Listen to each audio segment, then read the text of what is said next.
SSG hospital blood bank ખાતે રક્તદાન કેમ્પનું આયોજન કરવામાં આવ્યું હતું.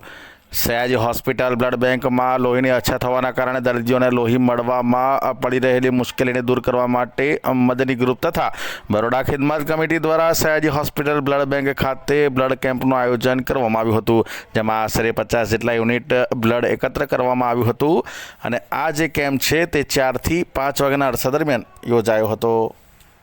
એસએસજી હોસ્પિટલ ખાતે એસએસજી બ્લડ બેંકમાં અમારી સંસ્થા મદની ગ્રુપ તથા બરોડા ખિદમત કમિટી દ્વારા રક્તદાન શિબિરનું આયોજન કરવામાં આવ્યું હતું.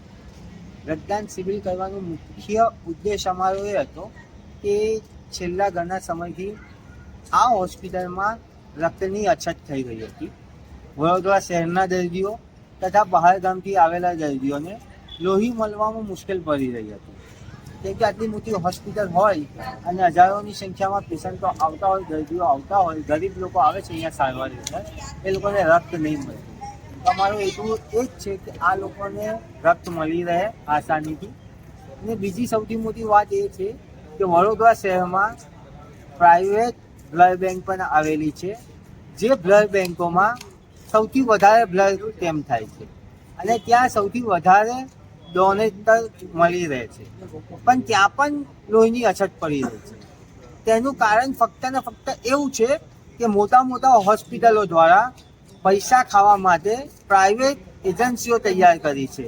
એ એજન્સીઓ એવી કે ડાયરેક્ટ બ્લડ બેંક જોડે કનેક્ટમાં રહે છે અને ત્યાંથી બધું બ્લડ આપે છે હોસ્પિટલવાળા ને હોસ્પિટલવાળા દર્દીઓ પાસેથી વધારે પૈસા લે છે તે બ્લડના.